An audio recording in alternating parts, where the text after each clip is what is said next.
Dear students, हम study कर रहे थे नर्वस सिस्टम को।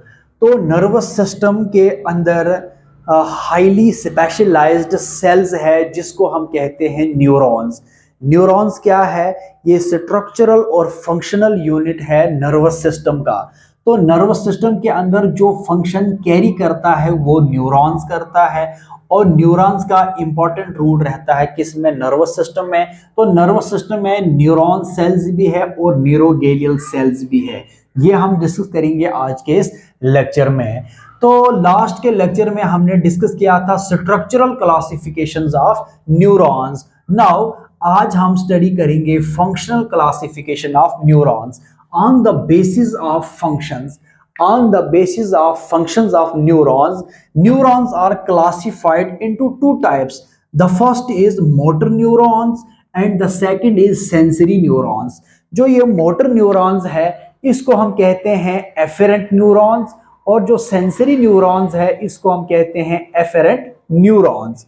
फर्स्ट अब हम स्टडी करेंगे कि इन न्यूरॉन्स के फंक्शंस क्या है। नो फर्स्ट हम ये डिस्कस करेंगे सेंसरी या एफेरेंट न्यूरॉन्स क्या है। ये जो सेंसरी न्यूरॉन्स है ये कैरी करता है इंपल्सिस को। क्या करता है? ये कैरी करता है या कंडक्ट करता है नर्वस इंपल्सिस को कंडक्ट करता है। कहां से? From periphery to central nervous system. Central nervous system में क्या है? ब्रेन और स्पाइनल कॉर्ड। ब्रेन और स्पाइनल कॉर्ड के अलावा जितने भी टिश्यूज या जितने भी ऑर्गन्स है बॉडी के अंदर वो सारे के सारे क्या है? पेरिफेरल पार्ट्स है बॉडी के। तो जितने भी पेरिफेरल पार्ट्स है, टिश्यूज या ऑर्गन्स है, वहां से जो मैसेजेस कंडक्ट होते हैं कहां पर? नर्वस सिस्टम तक। वो कौन लाता है? Sensory neurons. तो सेंसरी न्यूरॉन्स कैरी करता है इंपल्सिस को from periphery to central nervous system. और ये जो सेंसरी न्यूरॉन्स है, ईच सेंसरी न्यूरॉन्स है short axon and long dendrites. इनमें क्या है? स्मॉल एक्सॉन्स होते हैं और लॉन्ग डेंड्राइटस है। क्योंकि ये हमने डिस्कस किया था जब न्यूरॉन का स्ट्रक्चर पढ़ रहे थे। न्यूरॉन में क्या है? 3 पार्ट्स होते हैं। इसमें जो है एक सेल बॉडी है, एक इसमें डेंड्राइटस पार्ट है और एक क्या है? एक्सॉन है। तो इसी तरह से क्या है कि अगर हम बात करते हैं सेंसरी न्यूरॉन्स के तो इसमें शॉर्ट एक्सॉन होते हैं और डेंड्राइटस इसमें क्या है? लॉन्ग रहते हैं। Now the second is motor neurons. Motor neurons को हम इफरेंट न्यूरॉन्स कहते हैं और ये कैरी करते हैं इंपल्सिस को। ये कैरी करते हैं नर्व इंपल्सिस को from central nervous system to periphery. ठीक है, इसका ऑपोजिट ये फंक्शन करता है। सेंसरी न्यूरॉन ये क्या करता है? पेरिफेरी से इंपल्सिस को कंडक्ट करता है, कैरी करता है कहां? सेंट्रल नर्वस सिस्टम में।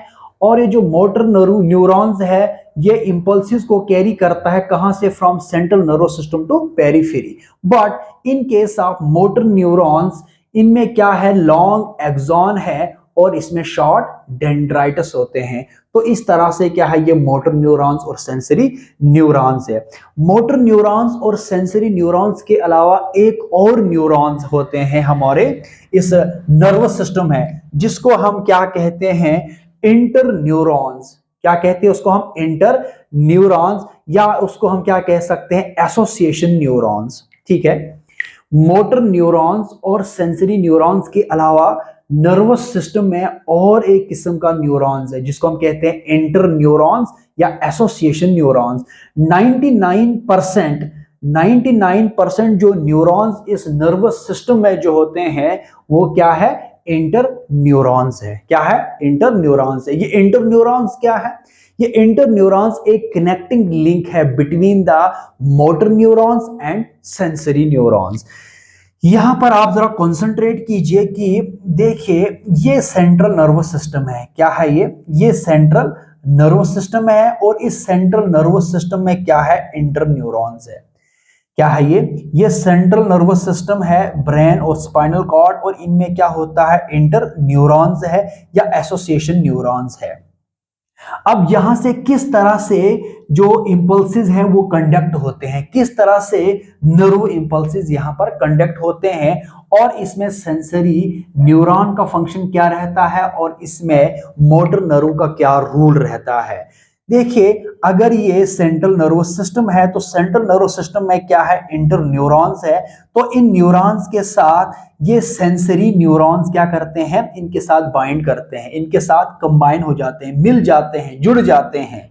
तो इस मैंने लास्ट टाइम भी आपको बताया था कि एक न्यूरॉन का इसमें जो टर्मिनल एक्सॉन पार्ट और दूसरे न्यूरॉन का ये डेंड्राइटिस है, ये जुड़ते हैं और इनसे इनके बीच में क्या है, एक गैप बन जाता है जिसको हम कहते हैं साइनेप्सिस।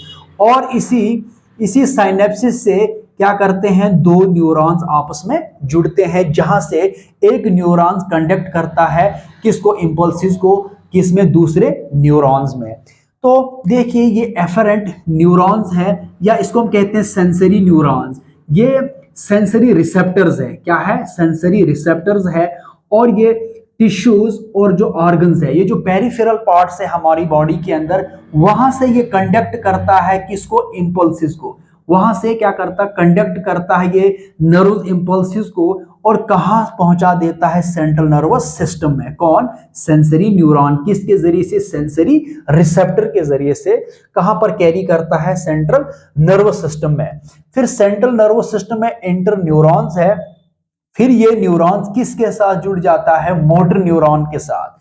फिर मोटर न्यूरॉन, यहां से जो सेंसरी नर्वस से, सेंसरी जो न्यूरॉन से यहां से जो जो इंपल्स कंडक्ट होते हैं या कोई इंफॉर्मेशन आती है, कहां पर, सेंट्रल नर्वस सिस्टम है। तो सेंट्रल नर्वस सिस्टम में उस इंफॉर्मेशन की प्रोसेसिंग होती है, यहीं से उस इंफॉर्मेशन का रेस्पॉन्स दिया जाता है।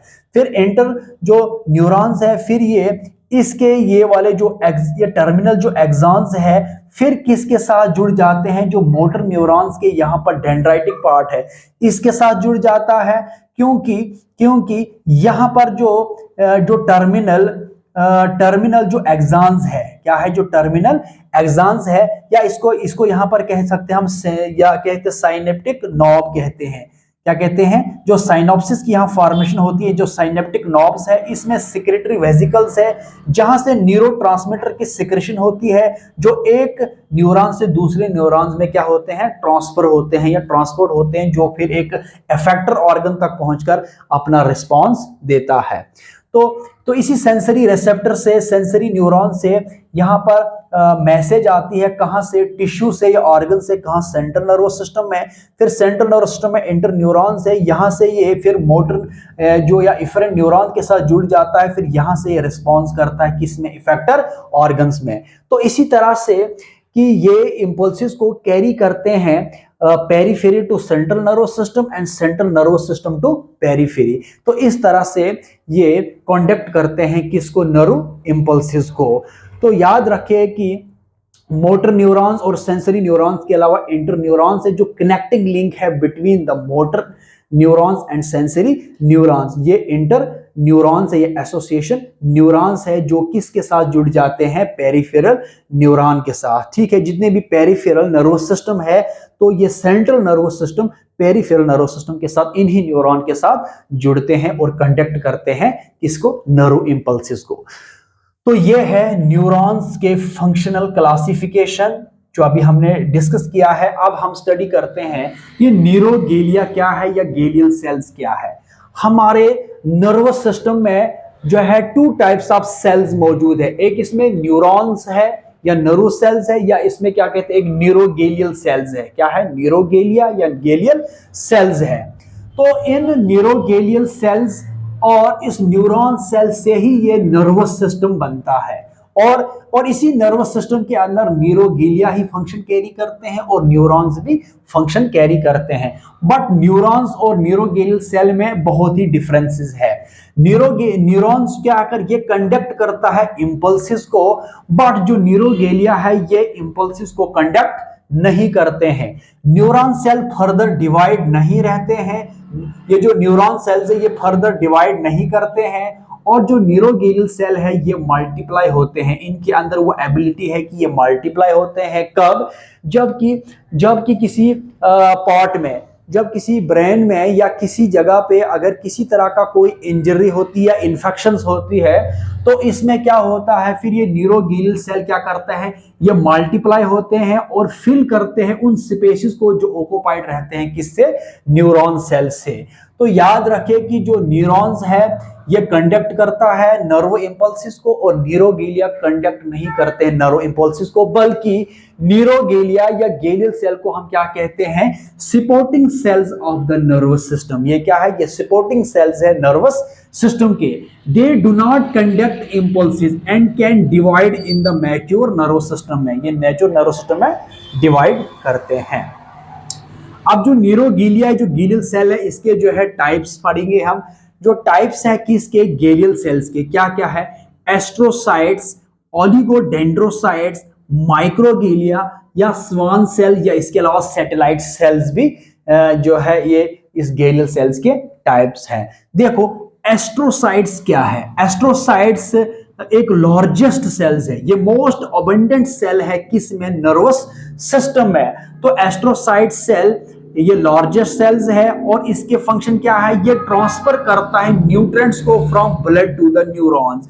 ये ब्लड से जितने भी न्यूट्रिएंट्स है वो वहां पर ट्रांसफर करते हैं किसमें, न्यूरॉन्स में। और इसके अलावा एस्ट्रोसाइट्स के और फंक्शन है, it help to regulate the external environment of neurons in the central nervous system में, जो सेंट्रल नर्वस सिस्टम में जो न्यूरॉन्स है उनके एक्सटर्नल एनवायरनमेंट को भी रेगुलेट करता है। Now the second is oligodendrocyte cell. Oligodendrocyte cell क्या है, इसका फंक्शन क्या है, ये माइलिन शीथ की फॉर्मेशन करता है। क्या है, ये माइलिन शीथ की फॉर्मेशन करता है। जब हम किसी एक्सॉन को स्टडी करते हैं तो ये जब किसी हम न्यूरॉन को स्टडी करते हैं तो इसमें क्या है, एक्सॉन का पार्ट है, तो एक्सॉन के बाहर से क्या है, माइलिन शीथ है। क्या है, माइलिन शीथ है। तो जो ओलिगोडेंड्रोसाइट्स क्या है, ये माइलिन शीथ की फॉर्मेशन करता है around the axon of the central nervous system. जो सेंट्रल नर्वस सिस्टम में जो न्यूरॉन्स है, ब्रेन्स और स्पाइनल कॉर्ड में जो न्यूरॉन्स है, तो उनके बाहर से क्या है, एक्सॉन है। जो न्यूरॉन्स में क्या है, एक्सॉन है, और एक्सॉन के बाहर से जो माइलिन शीथ की फॉर्मेशन जो करता है वो ओलिगोडेंड्रोसाइट्स सेल करते हैं। क्योंकि जो सेंट्रल नर्वस सिस्टम के अंदर न्यूरॉन है उनमें जो एक्सॉन, उस एक्सॉन के बाहर से माइलिन शीथ की फॉर्मेशन करता है, ना कि जो पेरिफेरल नर्वस सिस्टम है उनके न्यूरॉन्स को नहीं करता है। Now the third is microglia. ये माइक्रोग्लिया क्या है, ये माइक्रोग्लिया सबसे स्मॉलेस्ट सेल्स है किसमें, नर्वस टिश्यूज में या नर्वस सिस्टम में। क्योंकि जो माइक्रोग्लिया सेल है ये डिराइव्ड कहां से होते हैं, मोनोसाइट सेल से, फिर ब्लड से ये ट्रांसफर होकर कहां पर आते हैं, नर्वस टिश्यूज में। तो क्योंकि ये जो माइक्रोग्लिया है ये इम्यून डिफेंस सेल है, या ये फैगोसिटिक सेल्स है। क्या है ये इम्यून डिफेंस सेल्स है किसके, नर्वस सेंट्रल नर्वस सिस्टम के, या it act as a phagocytic cell. क्योंकि जहां पर इंजरी होती है, इन्फेक्शंस होती है, वहां पर जाकर क्या करते हैं, ये माइक्रोग्लिया को, क्या माइक्रोग्लिया वहां पर उस इन्फेक्शंस को क्लियर करता है, क्या करता है, और माइक्रोग्लिया क्या करते हैं, ये फैगोसिटिक सेल्स ये एनगल्फ करता है किसी बैक्टीरिया को या किसी इन्फेक्शंस को, और वहां से ये फिर सफाई कर लेता है। जैसे ब्रेन हो या स्पाइनल कॉर्ड में कोई इंजरी या इन्फेक्शन होती है, तो microglia it act as a immune defence cells as well as phagocytic cells. Now the fourth one is Schwann cells. ये स्वान सेल्स भी क्या करते हैं, ये भी माइलिन शीथ की फॉर्मेशन करता है। बट जो पेरिफेरल नर्वस सिस्टम, जो पेरिफेरल जो नर्वस सिस्टम है उसमें जितने भी न्यूरॉन्स है, उन न्यूरॉन्स में क्या है, जो एक्सॉन्स है, एक्सॉन के बाहर से जितनी भी माइलिन शीथ है उनकी फॉर्मेशन कौन करता है, स्वान सेल। बट जो सेंट्रल नर्वस सिस्टम में जो न्यूरॉन्स है उनमें जो एक्सॉन की बाहर से जो माइलिन शीथ की फॉर्मेशन है वो करता है ओलिगोडेंड्रोसाइट सेल। तो इसके अलावा एक सैटेलाइट सेल भी है। क्या है, सैटेलाइट सेल्स भी है जो प्रोवाइड करता है एक फिजिकल सपोर्ट। सैटेलाइट सेल क्या है, ये प्रोवाइड करता है फिजिकल सपोर्ट किसको, न्यूरॉन्स को। बट न्यूरॉन्स कौन से, पेरिफेरल न्यूरॉन्स को। जितने भी पेरिफेरल नर्वस सिस्टम में जो न्यूरॉन्स हैं उनको प्रोवाइड करता है एक फिजिकल सपोर्ट्स को कहते हैं सैटेलाइट सेल। तो आज के लेक्चर में हमने डिस्कस किया फंक्शनल क्लासिफिकेशन ऑफ न्यूरॉन्स, जिसमें हमने मोटर न्यूरॉन्स और सेंसरी न्यूरॉन को डिस्कस किया। इसके अलावा हमने इंटर न्यूरॉन्स या एसोसिएशन न्यूरॉन्स को भी हमने स्टडी किया, और फाइनली हमने न्यूरोगेलिया क्या है, गेलियल सेल्स क्या है, और इसके टाइप्स को भी हमने डिस्कस किया है। तो थैंक यू सो मच।